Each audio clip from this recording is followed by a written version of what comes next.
Have you ever noticed how some men get ignored before they even speak, while others are respected the moment they walk in? Countless men who had everything to offer have been erased, not because they lacked worth, but because of how they appeared. People judge in seconds, and once that judgment is made, it almost never goes away. Machiavelli called this one of the harshest laws of human nature, a rule that rewards fools who look strong and punishes great men who look weak. You've seen it play out your whole life, but you may not have realized what was happening. If you learn to master it, this same rule that destroys most men can become the tool that lifts you above them. It's the line between being ignored and being respected. And once you understand it, you will never see the world the same way again. A man who looks poor is already judged guilty before he opens his mouth. In a world ruled by appearances, weakness is a sentence passed instantly and without appeal. When the eye meets a man's figure, when it takes in his clothes, his posture, his bearing, the judgment is made before a single word can redeem him. The beggar is despised not for his hunger, but for what his hunger reveals: impotence, failure, disposability. A man who looks poor is a man marked for trampling. He can possess wisdom, strength, even virtue, but the covering that clothes him will condemn him. In the court of men, perception is law, and the law is merciless. Those who project lack invite scorn. Those who project strength command obedience. To appear poor is to be invisible at best, ridiculed at worst, destroyed when convenient. Consider how merchants treat customers. A man in rags enters a shop, and eyes turn away. Service becomes sluggish, the offers diminish, the tone sharpens. Another man enters, clean, composed, adorned with signs of wealth, and suddenly every hand is eager to serve, every word is honeyed. The goods have not changed. The coins in their purses may weigh the same, but the appearance decides the respect they command. In the palace of power, this law is even sharper. A man who dresses below his station, who fails to signal wealth, who neglects the armor of appearances, will find doors closed, allies scarce, and enemies bold. His poverty brands him as prey. Power respects the image, not the truth. Truth is too slow to persuade. Image strikes instantly, before the mind can resist. And so a man who looks poor dies politically before he even begins to live. History is littered with men who could not master this law. Think of the forgotten advisor whose counsel was sound, yet whose shabby garments caused princes to dismiss him. Think of the scholar whose brilliance was buried beneath ridicule because he lacked the polish of wealth. They were not defeated by their ideas, but by their failure to dress them in power. Meanwhile, lesser men, adorned in splendor, were hailed as geniuses, applauded as leaders, entrusted with authority. The crowd, like cattle, follows the banner, not the truth. Appear poor, and your wisdom will rot unheard. Appear rich, and your lies will be taken as scripture. This is the brutal geometry of perception. It is better to fake greatness than to show naked poverty. To walk the world without the mask of wealth is to invite humiliation.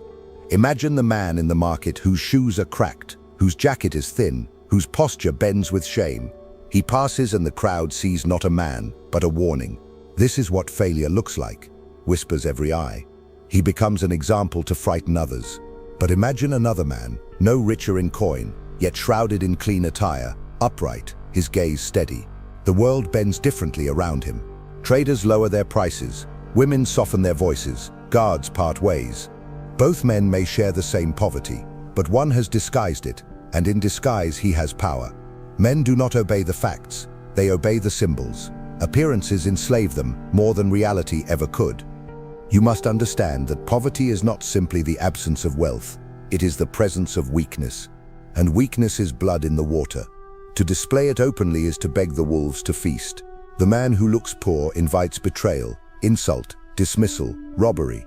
His voice carries no weight, his warnings are ignored, his ambitions are mocked. But the man who cloaks his poverty, who wears the armor of wealth, even when hollow, terrifies predators into hesitation. They see the sign of strength and mistake it for reality. They restrain their bite. Power is perception first, substance second. It is enough to look formidable until you can become formidable. Those who fail to master this die before their chance arrives. Even in matters of survival, appearance decides fate. A general whose troops march ragged into the field already signals defeat. His enemies see weakness, his allies doubt his strength, and his soldiers feel shame. Victory begins with spectacle, the shine of armor, the discipline of formation, the banners held high. These are not empty shows. They are weapons sharper than steel, for they strike the mind before the body. A man is already conquered when he believes he faces a superior force. So too in life. Look poor, and others will assume you are conquered already. They will treat you as vanquished. They will strip what little you have left without guilt, for weakness excuses all cruelty. Do not imagine that humility will save you. Do not believe that modesty will be rewarded. These are lies told by the powerful to keep the weak docile. The world admires wealth, despises poverty, and pretends this is virtue. The priest may praise humility in his sermons, but even he bows deeper to the rich man in his congregation. The ruler may speak of equality, but he dines only with those whose garments shine. The scholar may write of the nobility of poverty, but he dreams of the velvet chair in the palace. Men worship appearances because appearances govern their fears and desires. To look poor is to be treated as poor. To look powerful is to be treated as powerful, even if beneath the cloak you tremble with hunger. Remember this: reputation is armor. It is not enough to be strong, you must look strong. It is not enough to be clever, you must look clever.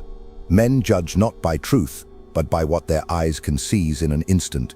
They cannot read your heart, but they can read your shoes. They cannot see your mind, but they can see your clothes.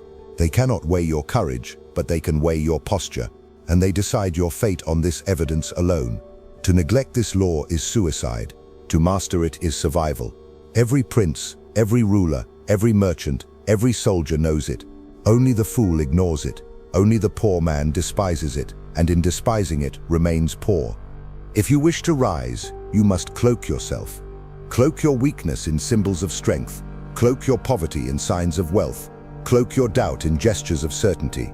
The world is blind to essence. It worships masks. Give it a mask of power, and it will kneel before you. Give it the naked truth of your poverty, and it will spit on you. A man who looks poor is already conquered, already forgotten, already erased. And yet, in this truth lies your first weapon. For if appearance decides all, then appearance can be mastered. But mastery requires sacrifice, and sacrifice requires cunning. For to cloak yourself in strength while hollow demands calculation beyond the reach of the average man, would you dare attempt it? Would you dare carry the mask until the mask becomes your face? Then understand this: men do not forgive weakness once they have seen it. The moment you display the image of poverty, the stain clings to you like rot. Even if fortune later raises you, even if riches flow into your hands, there will always remain the memory of your earlier wretchedness. Men will whisper, "He was once nothing," and that whisper will erode respect like water breaking stone. The powerful are not judged only by what they are today, but by what they have always appeared to be. A prince born poor but hiding it skillfully may be admired as mysterious. A prince who shows his poverty openly will forever be haunted by it, no matter how high he climbs.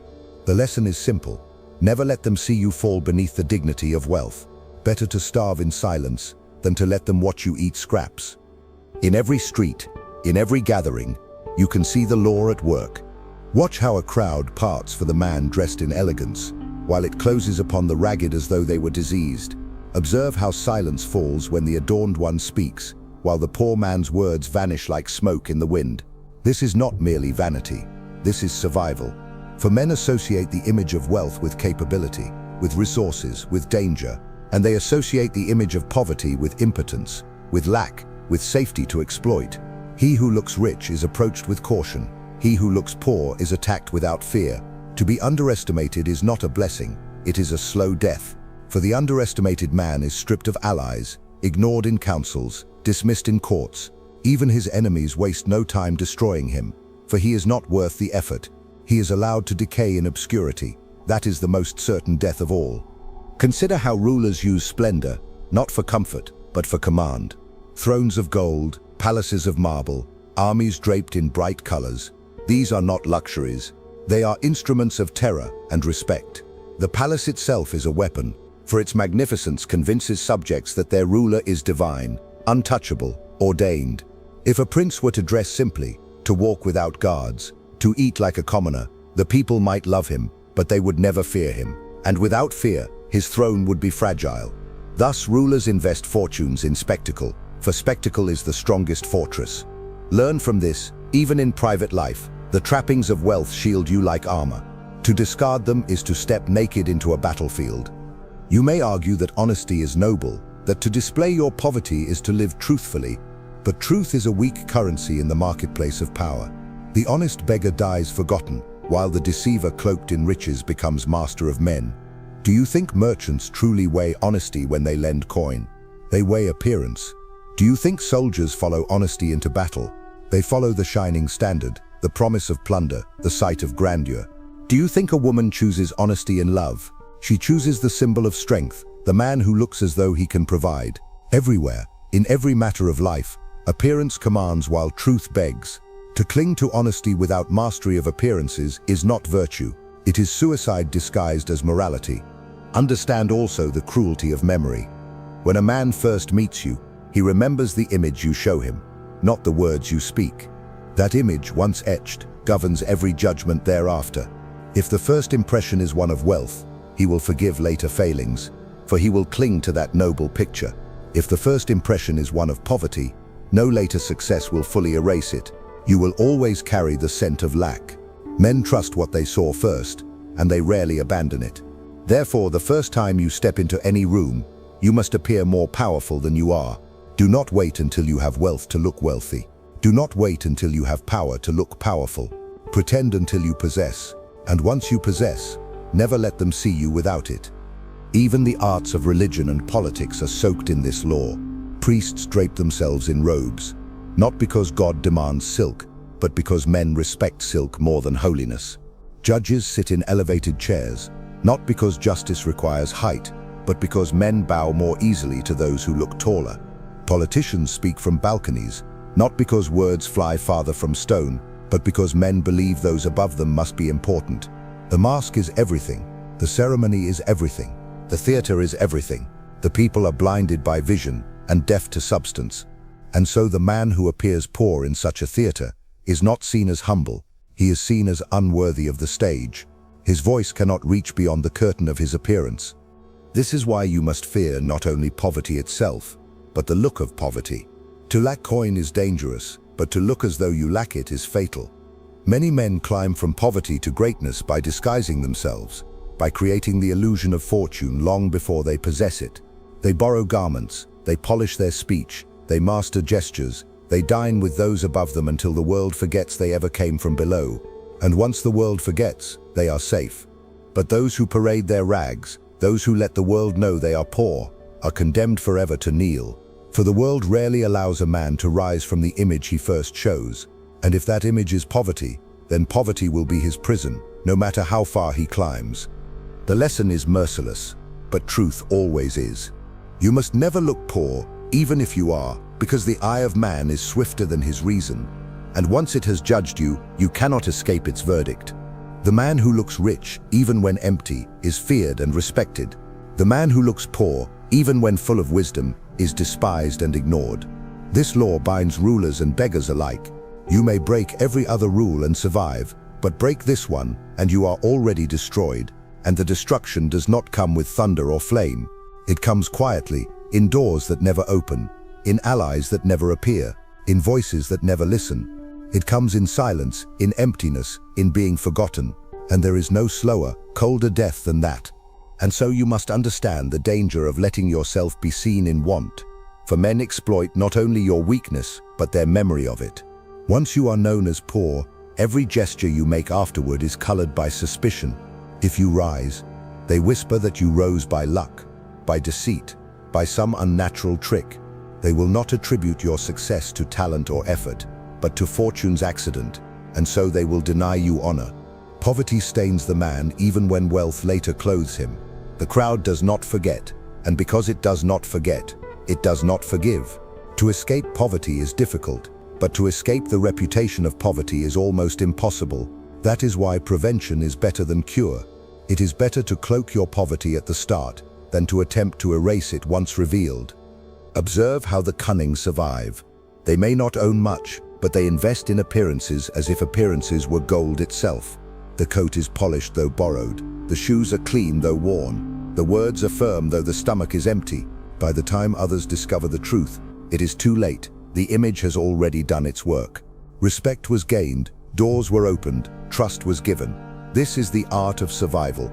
He who fails to practice it becomes the naked man among wolves. The wolves do not pity him, they tear him apart. The cunning man, even when hungry, feeds on the illusions he casts, and through those illusions he buys time to make them real. Illusion first, reality second. This is the only order that power obeys. Do not believe that honesty about your condition will inspire sympathy. Men may show pity, but pity is contempt disguised. They give alms to the beggar not to honor him, but to rid themselves of his shameful sight. They lower a coin as if throwing it to an animal, hoping it will disappear from their view. This is not respect. This is dismissal. He who relies on pity enslaves himself to those who despise him. To be pitied is worse than to be ignored. It makes you an object, not a man. Better to be feared, better to be envied, better even to be hated than to be pitied. For fear, envy, and hatred acknowledge power, while pity acknowledges only failure. To appear poor is to beg for pity, and to beg for pity is to carve your own chains. The stage of the world is cruel, and every man must play a role. You cannot choose to be unseen, for the eye of others is always upon you. Since you cannot escape their gaze, you must control it. Do not let them see you as you are. Let them see you as you must be. If you are poor, clothe yourself in symbols of strength. If you are weak, speak as though you command. If you are uncertain, move as though every step was planned. Men are too lazy to look beyond the surface. They believe what they see. Show them confidence, they believe in your power. Show them finery, they believe in your wealth. Show them despair, they believe in your defeat. The stage is not optional. To refuse to play is to lose before the game begins. Even the smallest details betray you or protect you. The way you stand, the way you shake a hand, the way your voice rises or falters, these are signals stronger than words. The poor man slouches, his voice is hesitant, his eyes dart. The world sees these signals and decides instantly, unworthy, unsafe, unfit. The same man, if he straightens his back, steadies his voice, hardens his eyes, may fool the crowd into believing he is a lord, and if they believe it long enough, the world will rearrange itself to fit the lie, for perception shapes reality more than reality shapes perception. Those who command appearances command destiny. Those who neglect appearances are enslaved by them. Consider the enemy who watches you. He does not strike when you are strong, he strikes when you look weak. If your garments are torn, if your carriage is unkempt, if your tone trembles, he sees his moment. He advances not because you are truly powerless, but because you appear powerless. Appearance invites aggression more than truth does. Nations are invaded not always because they are weak, but because they look weak. Merchants are cheated not because they lack coin, but because they look desperate. Husbands are betrayed not because they are unlovable, but because they look diminished. All betrayals are fed by the sight of vulnerability. To look poor is to walk with your back exposed, inviting the knife. This is why a man must learn to live as an actor, hiding his hunger behind a mask, hiding his desperation behind ceremony. It is not falsehood, it is survival. The world does not reward the naked truth, it rewards the clothed illusion. A farmer in his field may labor honestly, but he will be treated as dirt until he dresses as a master. A thinker may uncover wisdom, but he will be silenced until he speaks as though he owns a throne. A soldier may have courage, but he will be overlooked until his armor gleams. The mask must precede the man, and once the mask is worn long enough, it fuses with the face. Then the illusion is no longer illusion, it becomes reality. But the man who refuses the mask remains forever outside the theater, howling to an audience that will never listen. And here lies the cruelest paradox. Poverty itself is a challenge, but the appearance of poverty is a death sentence. One can recover from lack of coin, one cannot recover from the contempt it breeds. That is why you must fight not only against hunger, but against the sight of hunger, not only against weakness, but against the display of weakness. You must fight to cloak yourself at all times in strength, even if that strength is a shadow, for men obey shadows as if they were substance, and he who fails to master shadows will never command substance. To escape this fate, you must learn the alchemy of perception, the art of turning nothing into something by sheer force of image. A man with empty pockets who walks with certainty commands more respect than a man with gold who trembles. The crowd sees not into your chest but into your gestures. and from gestures, it builds its truth. If you smile at the right moment, if your silence is timed with precision, if your clothing whispers wealth even when it is borrowed, men will swear you possess hidden power. They will invent strength for you, and in their invention, you will inherit it. Power begins as an echo. Make the world echo your superiority, and soon it will become real. But allow the world to echo your weakness, and that weakness will bury you long before the grave does. Understand that wealth is never merely possession of coin, it is possession of symbols. The crown itself is only metal, yet when placed on a head, it terrifies armies. The robe is only fabric, yet when draped on shoulders, it silences courts. The palace is only stone, yet when gilded, it commands the loyalty of nations. In the same way, the poor man who acquires even the smallest symbol can transform perception. A single ring, a polished pair of boots, a voice that does not waver. These are not trinkets, they are weapons. They force others to recalibrate their judgment, to hesitate before dismissing you, to wonder if they underestimated your power. Hesitation is all you need, for in hesitation lies the opportunity to strike. Once they hesitate, you are no longer prey, you have entered the realm of predator. The wise man knows he must never appear desperate. Desperation leaks from the eyes, from the mouth, from the fingers that twitch too eagerly. And men smell it, as wolves smell blood. The desperate man is offered loans at crushing terms, promises that will never be kept, favors that are chains in disguise. He is courted only to be consumed. But the man who conceals his desperation, who looks composed while flames burn behind his eyes, disarms the wolves. They retreat, uncertain whether their teeth will find flesh or steel. To mask your poverty is to mask your desperation. To mask your desperation is to force respect, and respect is the soil in which opportunity grows. Without it, you are trampled. With it, you may one day command. Look at the rise of cunning princes who began with nothing but learned to stage their fortune. They attended feasts dressed finer than their means allowed, borrowing garments, borrowing words, borrowing dignity until the world accepted the illusion. And once the illusion was accepted, real power followed, for men invest in those they already believe in. No merchant lends coin to a beggar who looks poor, but many lend to a beggar who looks like a prince. No army follows a general who looks broken, but they follow one who looks already victorious. Deception of appearance is not betrayal, it is strategy. It is the seed from which reality blossoms. But those who refuse to deceive, who cling to their nakedness, die with their integrity intact and their names forgotten. The cruelest truth is that the world despises weakness, yet forces men into weakness daily.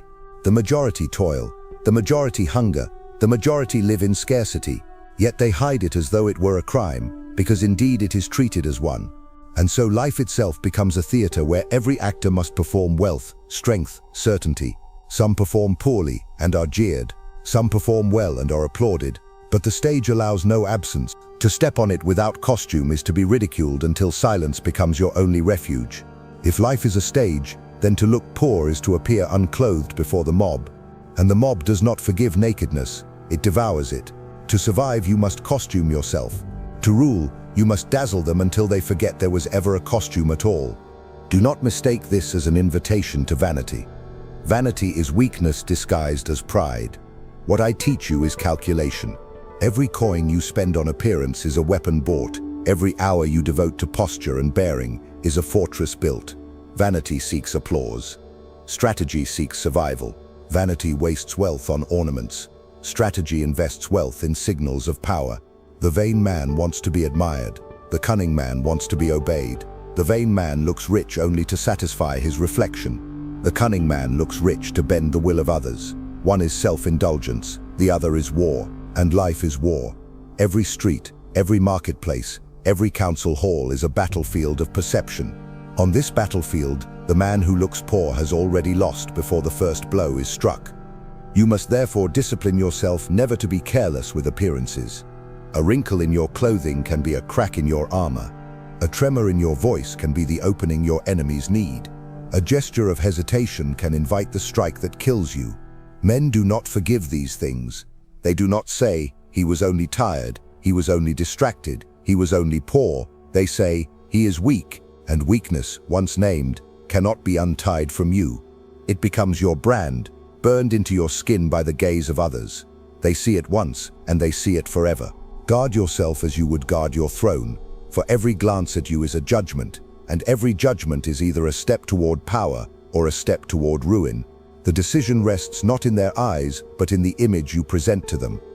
And yet many will tell you that substance matters more than surface, that true character will shine through despite humble clothes, that honesty and effort are enough to secure a man's place. This is the language of fools, taught to children so they remain obedient, whispered to the poor so they stay content, preached from pulpits so the weak do not revolt. But observe the world with cold eyes, and you will see that the rich are honored even when they are corrupt, that the powerful are celebrated even when they are cruel, and that the poor are scorned even when they are virtuous. Men judge with their eyes long before their minds, and once their eyes condemn you, no act of nobility will redeem you. It is not justice that rules human affairs, it is perception, and perception is blind to the truth, but sharp to the mask. This is why rulers cloak themselves in ritual.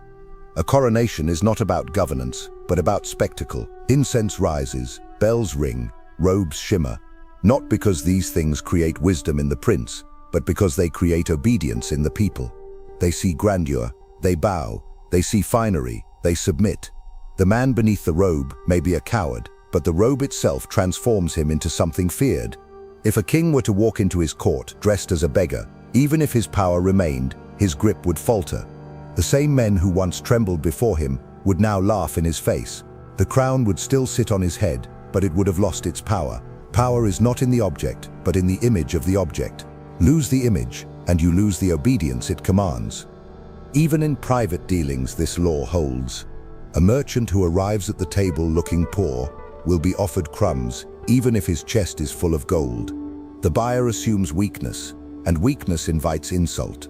Another merchant, though his purse is lighter, enters adorned and poised, and suddenly he is courted. His words are valued, his requests are met. Contracts are signed, not because his arguments are better, but because his image was stronger. In negotiation, truth sits in silence, while appearance speaks loudly. You must never forget this. To look poor in business is to bleed profit before the first word is spoken. The man who masters appearances has already won half the battle before ink touches the page.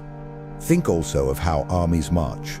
A commander knows the strength of his men lies not only in their swords, but in their show.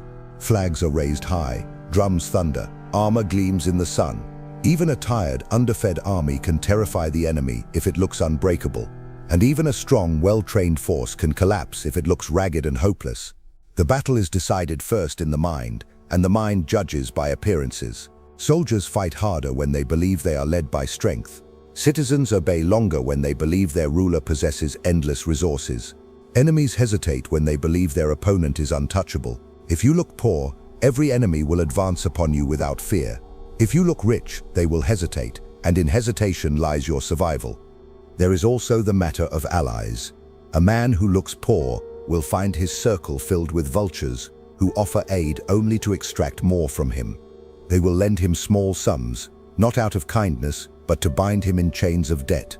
They will flatter him, not because they respect him, but because they see him as pliable.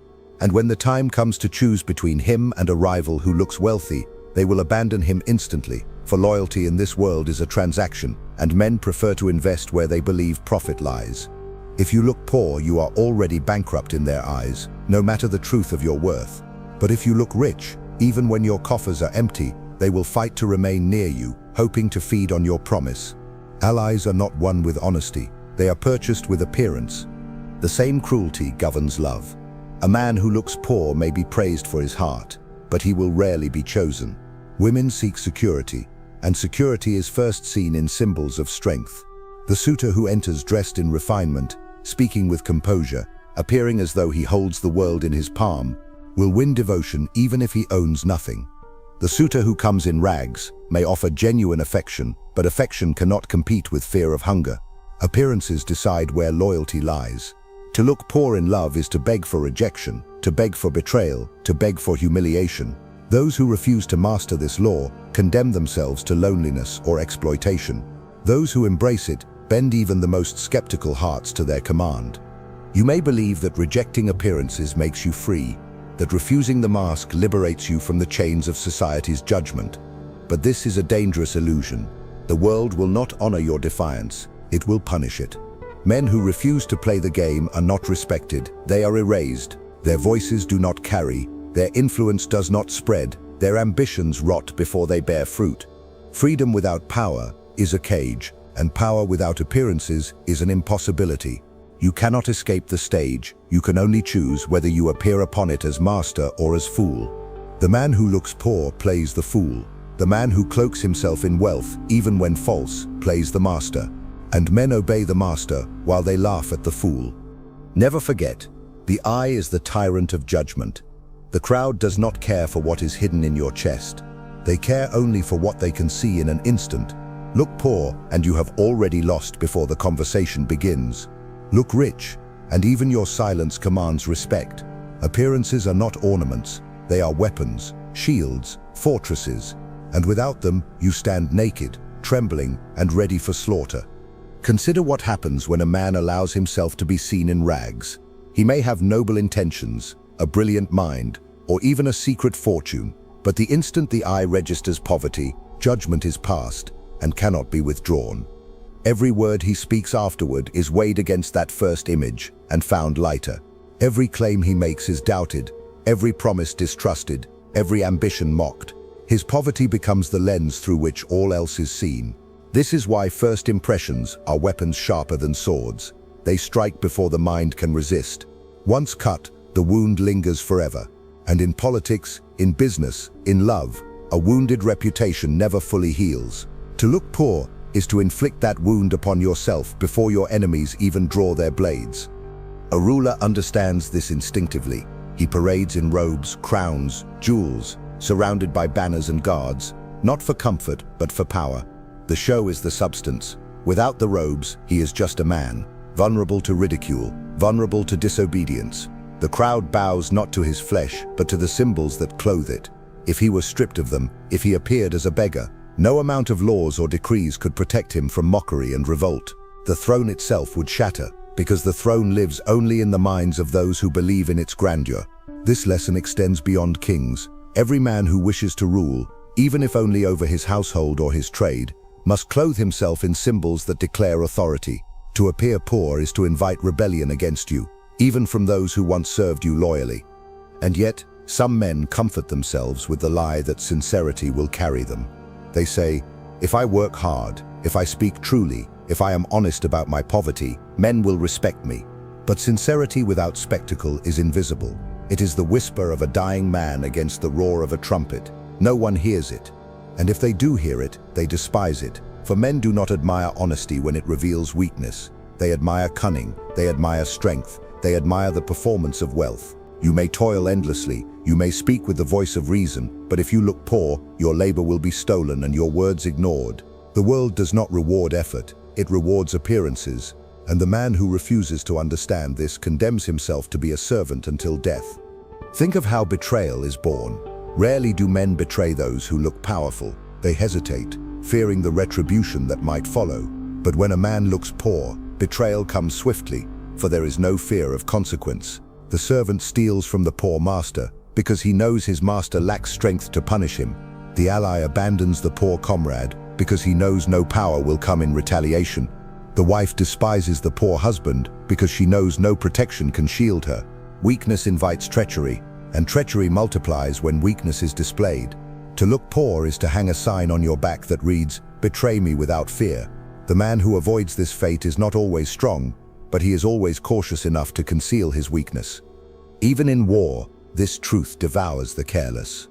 A general whose men look tired and ragged is already half defeated. His enemies see their chance. His allies lose faith, his soldiers lose spirit. Appearances crush morale before the battle is joined. But a general who invests in spectacle, who ensures his men look fierce, who raises banners and polishes armor, even when food is scarce, commands victory through illusion.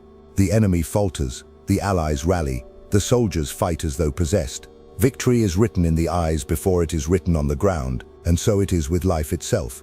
If you look poor, you are defeated before the battle begins. If you look rich, you may win even when your strength is small. Men fight harder for those who appear unconquerable. Men abandon quickly those who appear already conquered. There are men who rise not by birth, nor by fortune, but by the mastery of disguise. They craft images so strong that reality bends to meet them. They rent carriages they cannot afford. They wear garments borrowed. They speak with authority they have not yet earned. And the world, gullible as ever, bows to the illusion. Opportunities arise, alliances form, doors open. What was once false becomes true, for men believe so firmly in appearances that they make them real. This is the alchemy of power.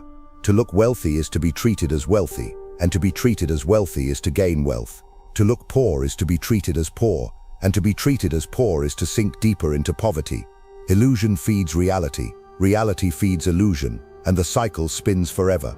The wise man rides it upward, the fool is crushed beneath it. You may still cling to the hope that exceptions exist, that a man of genius or virtue might be spared this law. But genius without appearance is dismissed as madness, and virtue without appearance is dismissed as weakness. The saint in rags is spat upon, while the charlatan in robes is worshipped. The philosopher in poverty writes in silence, while the impostor in splendor commands disciples. Men are not moved by truth, they are moved by what they can see and touch. And because they are moved by it, they serve it, they obey it, they sacrifice for it. To look poor is to erase your own genius, your own virtue, your own worth. To look rich is to amplify them, even if they do not exist. This is the cruelty of mankind, that what is seen always outweighs what is true, and to ignore this cruelty is to sign your own death warrant.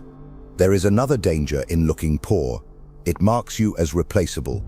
Men do not value what they believe is abundant, and poverty is the most abundant sight in the world.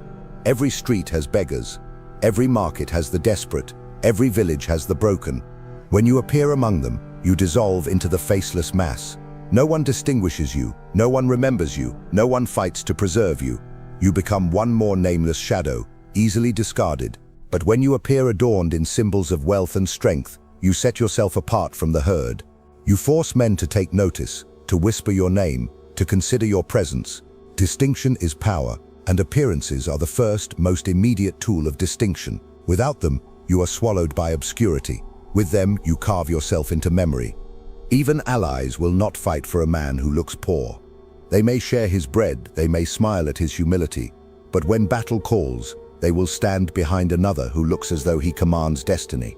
Men want to be associated with triumph, not with shame. They tie their fortunes to the image of power, not the image of lack. This is why those who appear rich attract loyalty even when they are unworthy, while those who appear poor, in every circle, in every council, the choice is made. Follow the man who looks like a winner, leave behind the man who looks like a burden. To look poor is to brand yourself as dead weight, and no man willingly chains himself to what drags him down. The same law governs enemies.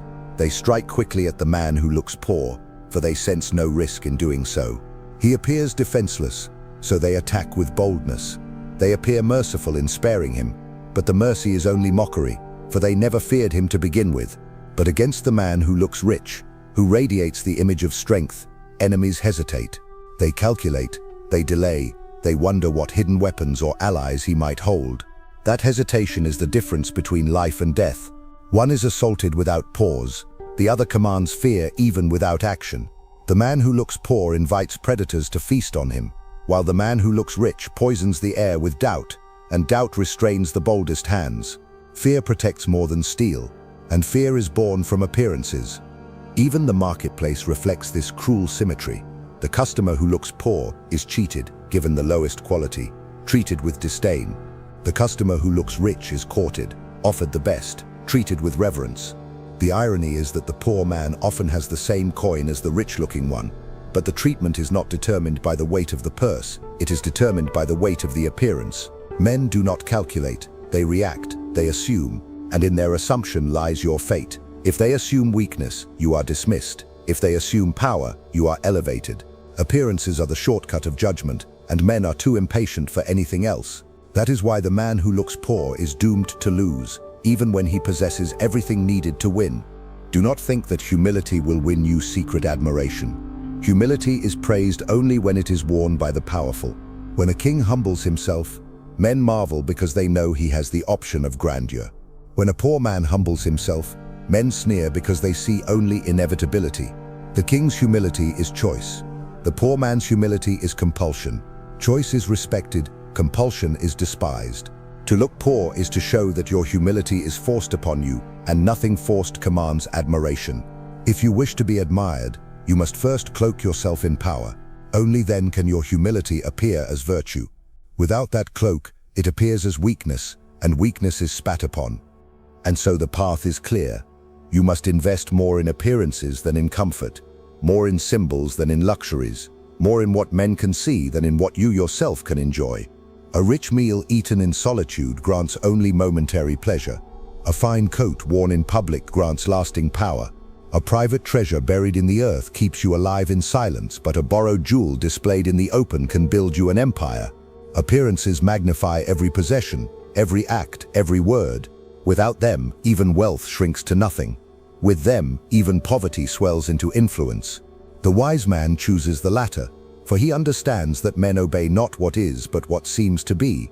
To look poor is to lose the world. To look rich is to bend it. And this is the tragedy of those who ignore the law.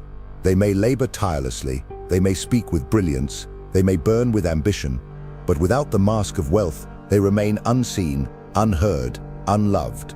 The world does not search for hidden gems, it worships what sparkles on the surface. Those who refuse to shine, even falsely, are buried alive beneath the dirt of mediocrity. They die shouting truths that no one will hear, while fools in glittering masks are crowned with glory. This is the final cruelty of appearances, and it is the cruelty you must master, for it will not spare you. The world does not forgive those who look poor, it erases them. A man who looks poor does not simply face neglect. He is condemned to a cycle that feeds upon itself. Once the world has judged him, it withdraws opportunity. And without opportunity he cannot rise, and without rising he cannot alter his appearance. He becomes locked in the prison of perception. This is why poverty is not merely an economic condition, but a sentence handed down by society's gaze. It is not hunger alone that destroys him, but the way others treat him because of it. Merchants deny him fair terms, rulers deny him access, companions deny him respect. Each denial deepens the hole until even his spirit bends beneath the weight. To look poor is to live under perpetual trial, condemned without defense, punished without crime. But there are those who learn to break the cycle by staging wealth before they possess it. They understand that the mask precedes the man. They rent fine chambers they cannot afford, not to sleep more comfortably, but to be seen differently. They eat meager meals in private, so that they may feast in public with borrowed splendor. They polish every gesture, every word, every garment, until the illusion becomes so perfect that even the powerful are deceived. And once deceived, the powerful grant them real wealth, real alliances, real authority. In this way, the illusion creates reality. They look rich first, they become rich after. This is the secret few grasp. You cannot wait until fortune arrives to dress like it. You must dress as though fortune has already chosen you, and only then will she be seduced into truly doing so. This is why fear is stronger than love. A man who looks poor may be loved for his simplicity, but he is not feared. And without fear, he is not obeyed. Love is fickle, fear is reliable. Men may abandon love in a heartbeat, but they cling to fear as though it were iron. To look poor is to remove fear from the hearts of others, and in doing so you remove your only secure hold upon them. They will disobey, betray, desert, for nothing in your appearance warns them of punishment.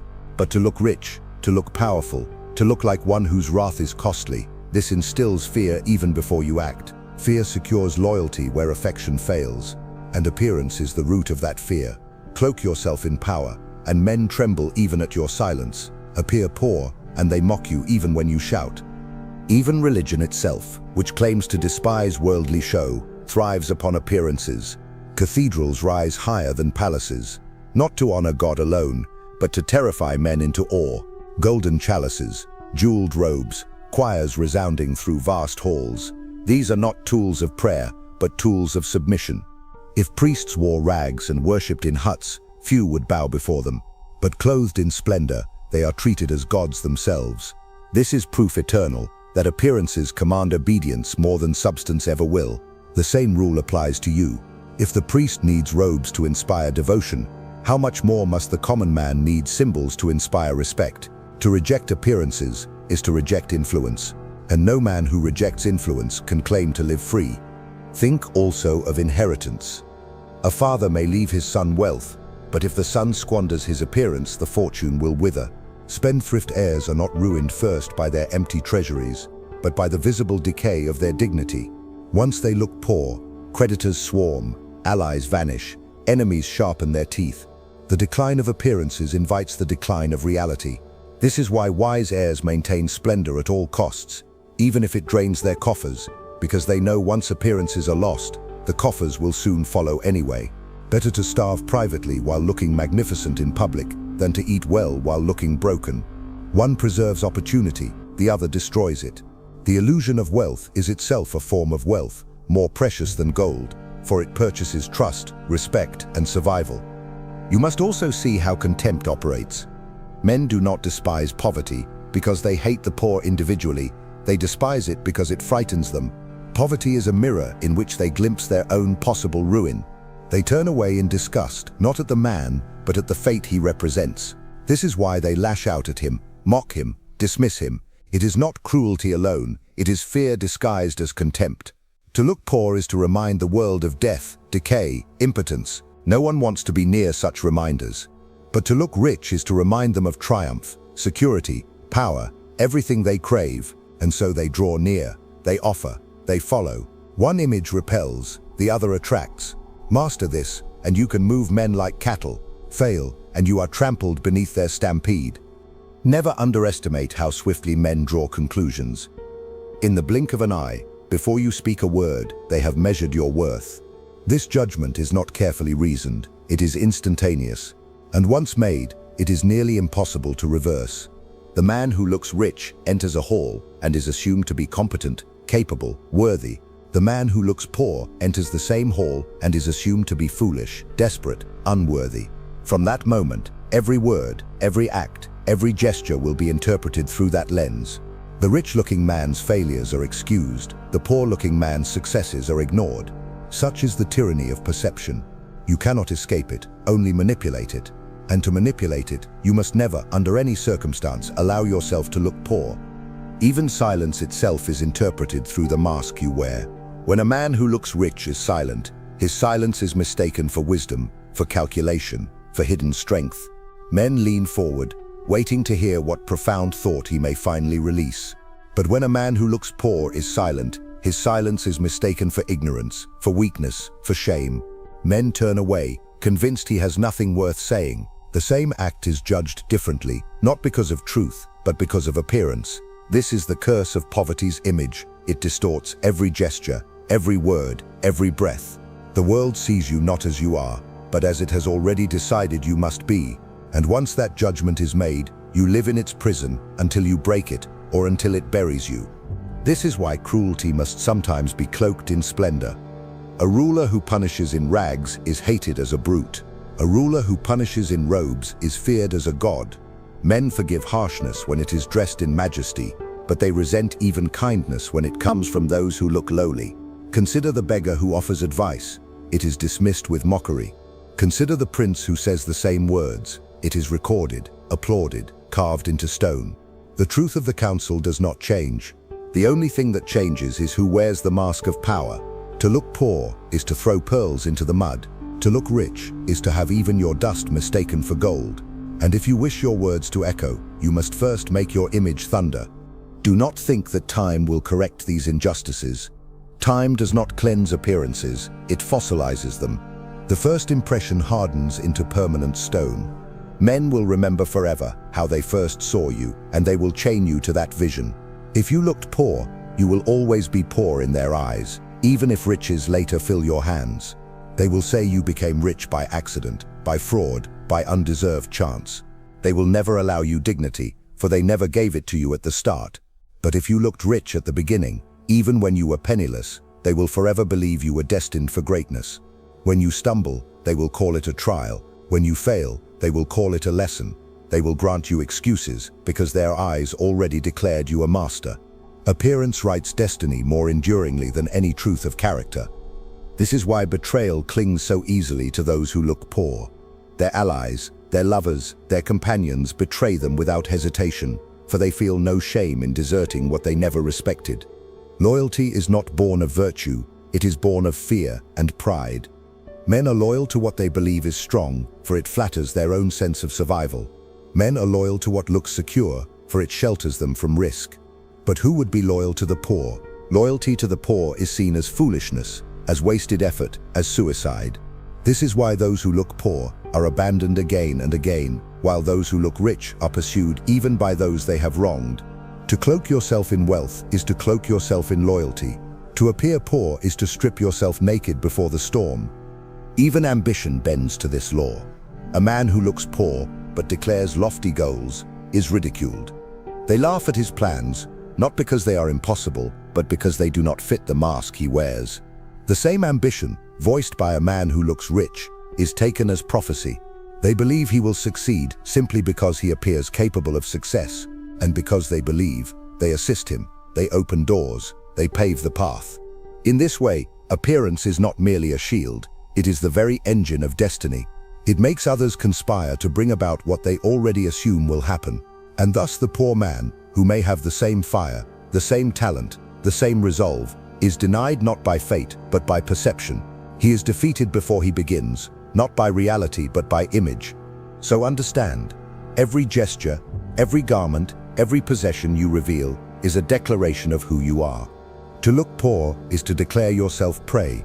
To look rich is to declare yourself predator. To look poor is to declare yourself disposable. To look rich is to declare yourself indispensable. Men obey these declarations without thought, for they are wired to judge swiftly, to judge harshly, to judge by what they see. You cannot change this nature, you can only exploit it. And to exploit it, you must cloak yourself always in symbols of wealth, in signs of strength, in gestures of certainty. For he who neglects these things is already defeated, and he who masters them has already conquered, long before the battle is fought. And here is the final truth. To never look poor, even if you are, is not vanity but survival. Every empire is built first on illusion. Every throne rests first on spectacle.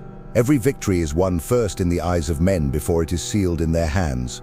You may tell yourself that appearances do not matter, that substance alone carries weight. But this is a comforting lie for the weak. Look around you, the wealthy fool is honored, the adorned coward is obeyed, the glittering fraud is followed. Why? Because men do not care for essence, they care for image. They do not wait to know you, they decide the instant they see you. That judgment becomes your prison or your crown. To look poor is to build a prison around yourself. To look rich is to place the crown upon your own head. This law spares no one. It governs the beggar in the street and the prince in his palace. It governs the merchant at his table and the soldier on his field. It governs the lover seeking devotion and the ruler seeking obedience. Everywhere, in all things, men bow before appearances, and those who control appearances control men. If you refuse this law, you will suffer under it. If you master it, you will rule with it. This is why the wise man spends not on comfort but on symbols, not on indulgence but on signals, not on private pleasure but on public power. The robe you wear, the words you speak, the posture you maintain, these are not trivialities. They are fortresses, weapons, crowns, and without them, you are naked and forgotten. Think of what happens to those who neglect this law. They labor tirelessly, but their labor enriches others. They speak wisely, but their wisdom is dismissed. They sacrifice endlessly, but their sacrifice is mocked. They are condemned not for lack of effort, but for lack of splendor. Their poverty becomes a spectacle others use as a warning. This is what failure looks like. And the crowd laughs, not because it is cruel, but because it is afraid. To look poor is to become the object men fear becoming, and so they despise you for reminding them. They push you down, not because you deserve it, but because you reflect their nightmares. That is why poverty is punished beyond reason, and why appearances are rewarded beyond justice. But those who master appearances bend the world to their will. They turn weakness into strength by cloaking it, hunger into power by disguising it, doubt into command by masking it. They understand that men are sheep, led by sight, that truth is too slow to matter, that only image strikes with speed.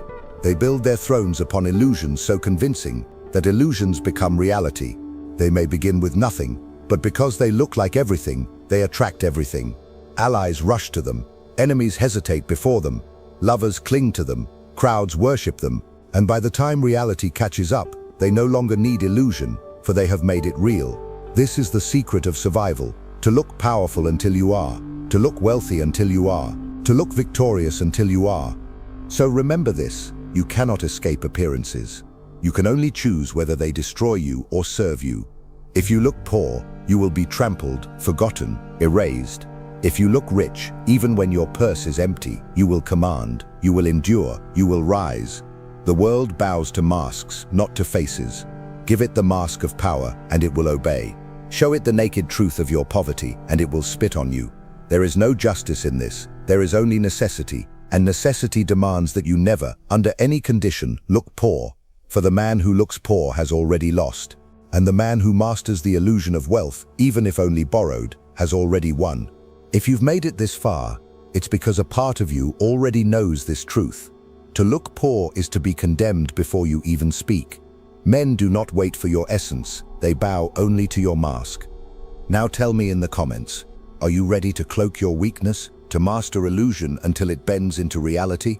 Are you willing to sacrifice comfort to command respect, to starve privately while feeding on power publicly? If this message touched you, if it made sense, write in the comments, "I will never look poor." Let's see how many here are truly ready to wield appearance as armor. And don't forget, keep watching the next video. It's important, much more than you imagine. See you there.